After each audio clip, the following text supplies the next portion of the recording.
여러분, 본문은 느무엘의 어머니의 자문이에요.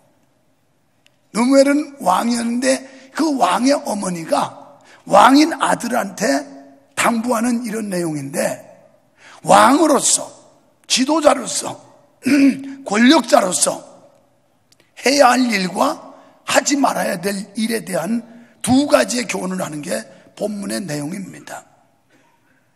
그러니까 왕의 어머니는 사랑하는 아들 느무엘에게 통치자로서 정력을 낭비하지 말고 불쌍한 자들을 돌보는 데 힘쓰라, 이렇게 가르치고 있어요. 우리는 낭비하면 안 됩니다. 하나님이 주신 건강과 하나님이 주신 시간과 하나님이 주신 물질을 낭비하는 건 하나님 앞에 범죄예요. 사무예배 한참 전에 우리 딸이 또 우리 손주들 3명을 호록 데리고 와가지고 그러면서 아빠 기도해 주세요, 이 아이들. 왜 그랬더니 자기가 연초에 안 그래도 하나님께 기도하는데 옥합을 깨뜨려야 되겠다는 감동을 받았는데 어느 주일인가 아빠가 설교 중에 그 얘기를 하더라는 거예요. 그래서 반지 팔고 그냥 우리 사위 박봉이에요, 박봉. 옛날 그래도 대기업 다닐 때는 괜찮았었는데 지금은 소기업인지 돼지기업인지 모르지만 박봉이에요.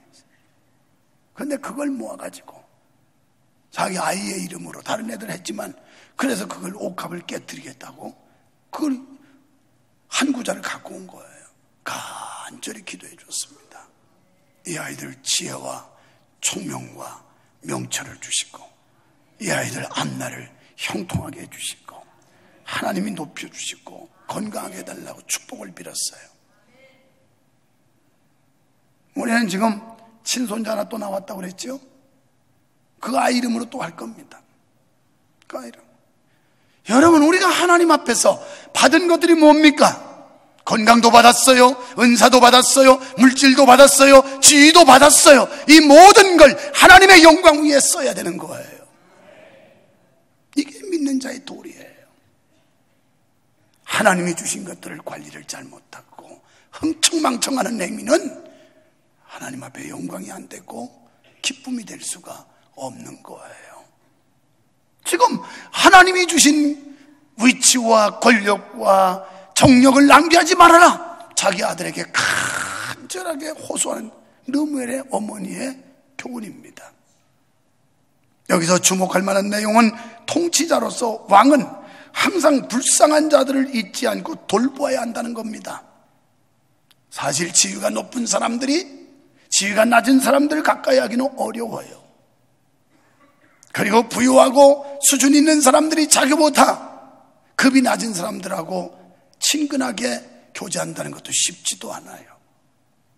그런데 오늘 본문은 그래 하지 말라는 거예요. 여러분이 권세를 가졌습니까? 여러분이 지위가 있습니까? 여러분이 미모가 있습니까? 아니면 재물이 있습니까? 우리는 이런 것들을 가지고 나약한 자, 힘없는 자, 이런 사람들을 돌아보라고 느무엘의 어머니는 왕인 자기 아들에게 간곡하게 당부하는 내용이 본문이에요. 왜냐하면 지위가 높을수록 교만해지기 쉽고 약자를 무시하기가 쉽습니다. 그러나 지혜자는 불쌍한 자를 잊지 않고 돌보라고 말씀합니다. 물론 그 이유는 불쌍한 사람을 돌보는 것은 곧 하나님의 뜻이기 때문이라는 거예요.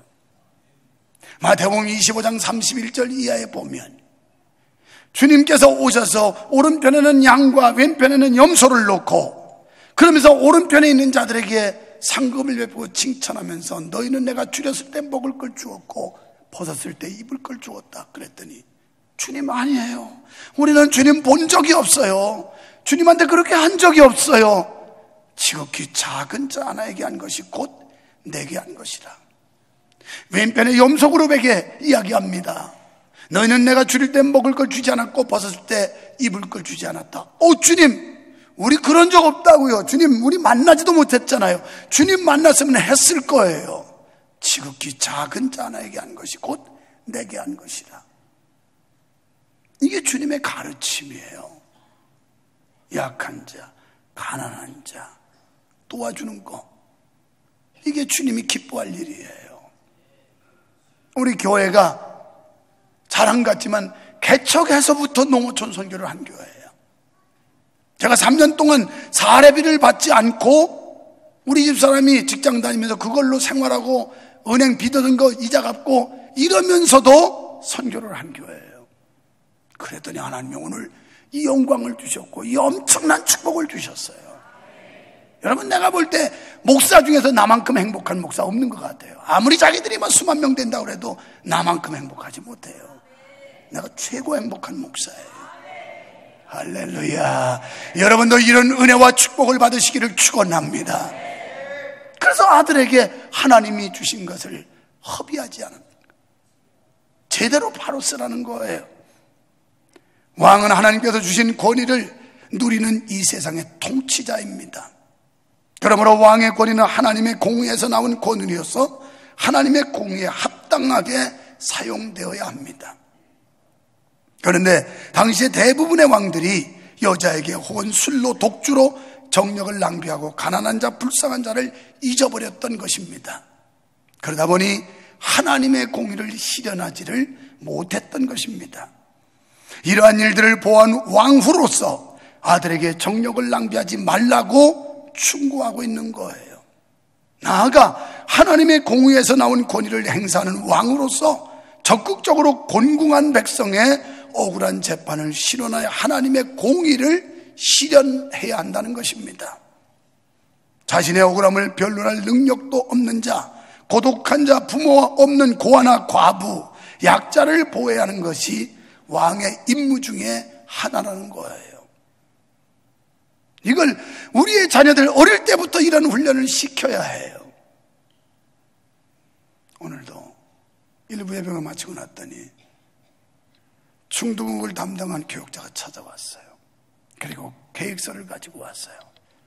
교회에서 약 400만 원 정도를 지원해 주면 학생들을 교회 주방에서 직접 자기들이 요리하고 음식을 만들어서 영통구청에서 추천받은 독거노인이나 외로운 어려운 분들, 이분들에게 전달하고 그리고 봉사하는, 그래서 복지관과 연계해가지고 자기들이 봉사한 기록을 다 보고하고, 이래서 봉사활동 가산점도 줄 뿐만 아니라 봉사하는 훈련을 토요일마다 시키겠다는 거예요. 여러분, 선을 행해본 사람이 선을 행할 수 있어요. 악을 행한 자는 계속해서 악을 행해요. 나눠본 사람이 나눌 수 있고요, 베풀어 본 자만이 베풀 수가 있는 것입니다. 여러분, 오늘 우리는 하나님이 주신 이 엄청난 은혜와 축복들, 이걸 가지고 나눠야 할 줄로 믿습니다. 사랑하는 성도 여러분, 오늘 본문은 지도자급에 해당하는 모든 사람들에게 동일하게 주어지는 교훈과 훈계인 줄로 믿으시기를 바랍니다. 지도자는 먼저 정욕과 육체의 소욕을 삼가해야 한다는 겁니다. 먼저 어머니는 아들에게 당부의 말을 건네기 전에 3차례에 걸쳐 내 아들아 내가 무엇을 말할꼬, 내 아들아 내가 내게 무엇을 말할꼬 반복적으로 강조하고 있습니다. 이런 강조적 표현이 점점 강도를 더하고 있죠. 내 아들아, 내 태에서 난 아들아, 소원대로 얻은 아들아, 그러면서 그 아들에게 간곡한 마음으로 호소하는 이 엄마의 심정, 우리는 이런 심정을 가지고 우리의 자녀들을 신앙으로 양육해야 되고 훈육해야 된다는 사실을 믿으시기를 바랍니다. 그렇다면 신신당부하며 간곡하게 권면하는 첫 번째 내용이 뭘까요?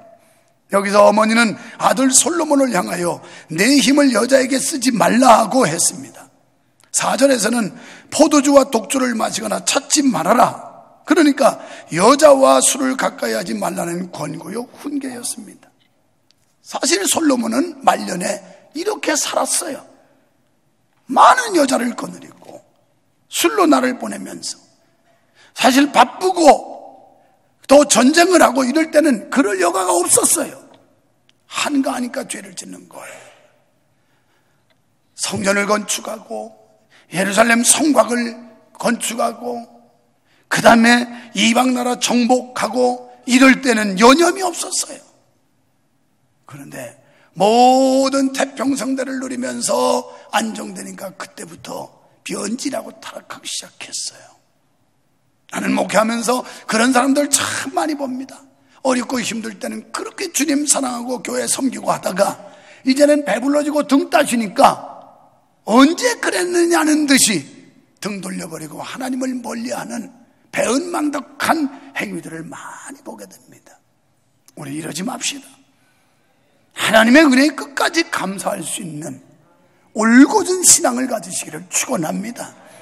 끝까지 믿음 가지고 하나님의 영광을 위해서 살아야 됩니다.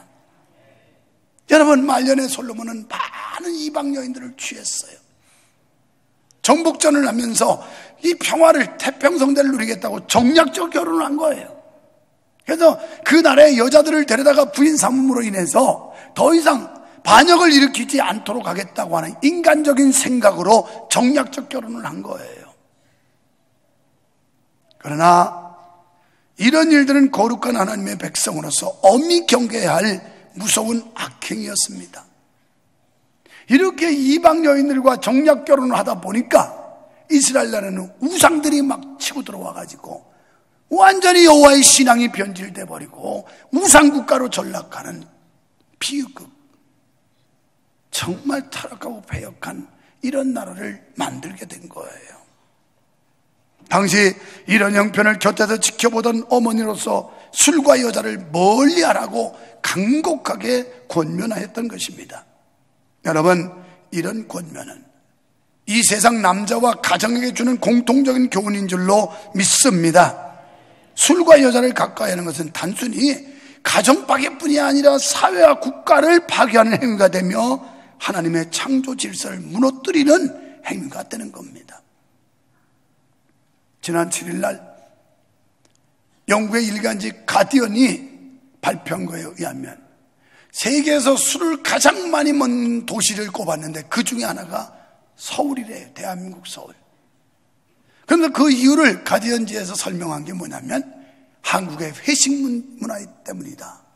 회식 문화. 그런데 그러면서 그 뒤에 또 요즘에 설명을 붙여놓기를 한국의 회식 문화가 좀 바뀌고 있다면요. 옛날에는 1차, 2차, 3차 이래 했는데 요즘에는 119래요. 그래서 119가 뭔가 했더니 난 소방서 불 끄러오는 거 그랬더니 회식하는 사람들 불 끄는 거더라고. 한 집에서 한 번 회식만 하고 9시 전에 끝내자. 이게 119 회식이래요. 이 술이라고 하는 거, 이게 판단을 흐리게 하고 정신을 혼란하게 하고 사람들로 하여금 실수하게 만들지 않습니까? 이런 이유 때문에 성도들, 특히 지도자급에 있는 자들은 마땅히 믿음의 정결을 지키도록 힘써야 됩니다. 믿음의 지도자급이 뭐예요? 저를 포함하여 목사, 장로, 권사, 안수집사급쯤 되는 이런 지도급에 있는 사람들, 정신을 똑바로 차려야 돼요. 그리고 자기 믿음의 정절을 지키기 위해서 고군분투해야 돼요. 할렐루야. 두 번째 6절로 7절에 보니까 근심하고 고통당하는 자를 돌아보아야 된다 그랬어요. 어머니는 사랑하는 아들 솔로몬에게 또 다른 훈계를 줍니다. 죽게 된 자에게 독주를, 마음에 근심하는 자에게 포도주를 줄지어다. 어찌 보면 조금 전 독주와 포도주를 삼가라고 당부하던 어머니가 어떻게 보면 꼭 포도주와 독주를 먹으라고 장려하는 것 같이 들려질 수 있는데 그 말이 아니에요. 가난하고 어렵고 삶이 고통스러워 탄식하는 괴로워하는 자들의 심령과 마음까지 세심하고 자상하게 위로하고 권면해 주라는 말씀입니다. 아까 뉴스 시간에 나온 바가 있는데 그 여성분 자기가 간증을 좀 하겠다고 그러더라고요. 우리는 2시간이 넘도록 그 입당 예배를 하는데 너무 지루하기도 했었는데 또 나와가지고 하는 얘기가 자기가 병원에서 막 이런 거 꽂고 사경을 헤매고 있을 때 목사님이 와서 안수 기도를 해줬는데 이상하게 병원도 해결 안 되는 게 씻은 데이 낫다는 거예요. 그래서 오늘 이 자리에 자기가 올 수 있었다고. 나는 크리스찬이 아닙니다. 자기가 그러더라고요. 나는 이 교회 다니는 사람도 아닙니다. 그런데 이 교회 좋은 일이 있다고 그래서 온 것뿐입니다. 그런데 여러분 앉아있는 바닥에 보니까 너무 차갑고 힘든데 여기에 폭신폭신한 이거 뭐 이렇게 좀 냉기를 차단할 수 있는 걸 내가 기부하겠습니다. 아까 그 남자, 이 청년은 뭔가 죄를 지어가지고 감옥 갈 형편이었는데 자기가 우리 돈으로 한 10여만 원 정도 되는 걸 그걸 그 청년한테 주어서 감옥 가는 걸 면하겠다고 불러내서 얘기하는 거예요. 그게 아까 저 기사하고는 다른 거예요. 그러면서 뭐 내가 영어를 모르지만 눈치는 빠르잖아요. 팔찌 여기도 끼고 여기도 꼈는데 여기 꼈던 팔찌를 하나 팔아가지고 금팔찌를 팔아서 그래서 그걸로 도와준 거라고 막 이러더라고요. 근데 자기가 이렇게 몸이 심하게 아프다가 회복된 뒤에 느껴지는 게 이제는 힘든 사람, 가난한 사람을 도와주라는 감동을 받았다. 아, 세상에 교인도 아닌 사람도 그런 감동을 받는다는데 하나님 앞에 엄청난 은혜를 받고 지옥에서 건짐을 받고 영원한 천국 백성이 된 우리가 이런데 무관심해서 되겠습니까? 절대 안 된 일이에요. 절대 우리는 낭비해서는 안 돼요. 하나님이 주신 것들, 은사도 건강도 물질도 시간도 낭비하면 안 돼요. 주님을 위해서 사용하는 여러분 되시기를 축원합니다. 사실 왕이라는 높은 직책에 있다 보면 부유하고 지체 높은 사람들만 대하게 됩니다. 그러다 보면 서민들의 애환을 잘 모를 수가 있어요. 저는 그걸 극복하려고 꽤 노력하는 사람 중에 하나예요. 저도 사람이에요. 교회 열심히 섬기고 11조도 몇백만 원씩 내고 목사가 필요하다 할 때 선교비 좀 달라면 잘 주고 이러는 사람은 얼마나 좋겠어요. 그러면 또 나도 간사해져서 그런 사람들만 친해져. 그래서 우리 교회 장로님들이 불말 중에 하나가 뭐냐면 왜 우리가 장로인데 장로를 안 알아주느냐고. 뭘 알아줘. 주님이 알아주면 되는 거지. 뭘 어쩌란 말이야. 장로님 된 걸로 감사하고 지도급에 있으면 이제 지도급은 자기 멈추서는 게 아니고 자기 신앙 지탱하는 게 아니라 자기보다 약한 구석구석에 가서 소외된 그 어린 신자들 이런 사람들을 잘 북돋아서 케어하고 이끌어줘야 될 지도급이지 담임 목사한테 뭐 우러럼 받을 사람이 아니라 이 말이에요. 장로님들 여러분 교회 지도급은 뭐냐면 지도급은 여기 말씀하는 대로 약한 자 소외된 자 이런 사람들을 살피는 거예요. 자기가 대접받는 게 아니고요. 믿으시기 바랍니다. 그 공동체에서 가장 낮은 위치에 있는 자들의 마음까지도 헤아릴 수 있어야 합니다. 빌립보서 2장 5절로 7절에 보면 너희는 그리스도의 마음을 본받아라. 그는 본체 하나님과 동등한 분이었지만 그걸 버리고 종의 형체를 입고 이 땅에 내려오신 것처럼 낮아져라 낮아져라. 겸손은 자기 낮추는 거예요. 제가 금요일 아침 예배를 우리 선교팀들하고 하면서 마태복음 16장 24절 이하를 가지고 누구든지 나를 따라오려거든 자기를 부인하고 자기 십자가를 지고 나를 따르라 이걸 가지고 설교하면서 여러분 우리에게 힘든 게 뭐냐면 자기 부정이에요. 자기 부인. 이거 못하면 성가대도 못하고 봉사도 못하고 이 자기 부인이라는 게 굉장히 힘들어요. 여러분 나름대로 개성이 있잖아요. 자존심도 있잖아요. 감정도 있고요. 그런데 이걸 다 무시하고 이걸 억제한다는 것만큼 힘든 일이 없어요. 그런데 자기를 부인하래요. 그리스도의 마음을 가져야만 이게 가능해요. 그러면서 자기 십자가를 지고 나를 쫓아. 이건 역할이에요. 역할. 교회에서 많은 사람들이 다 나름대로 역할이 있어요. 어떤 이는 어린이를 가르치는 역할, 어떤 이는 이렇게 말할 수 있는 그런 그 재능을 줘서 찬양하는 역할, 여기는 그냥 돈 싸발라가지고 악기 연습하고 했는데 이 보통 돈덩어리들이 아니에요. 이거 연주하는 역할, 뭐 나는 설교하는 역할, 장로님들 뭐 운전하고 안내하고 시다바리하고 막 이런 역할, 다 역할이 있는데 그거 하는 게 십자가라는 거예요. 그래서 아침 예배 때 제가 그랬죠. 우리는 각자 자기 본분, 자기 역할이 있는데 이걸 감당하는 게 십자가 지는 것이다. 그랬어요. 세 번째는 8절로 9절에 공의로 다 공평하게 하라는 거예요. 공평. 저도 사람인지라 치우칠 수 있어서 그냥 똑같이 취급해요. 그냥 다 안 가. 그냥 안 가면 다 안 가야지. 자기 입맛에 맞는다고 기분 좋게 한다고 그 집만 뻔질나게 그냥 풀방울이 쥐들한 듯이 왔다 갔다 하면 그렇지 못한 사람들이 얼마나 서운하겠어요. 그래서 공평하게 대하라는 거예요. 공정하게 대하라는 거예요. 공의로. 이게 쉽지 않아요? 어려운 거예요. 어머니는 마지막으로 솔로몬을 향해 공의로 나라를 통치하라 당부합니다.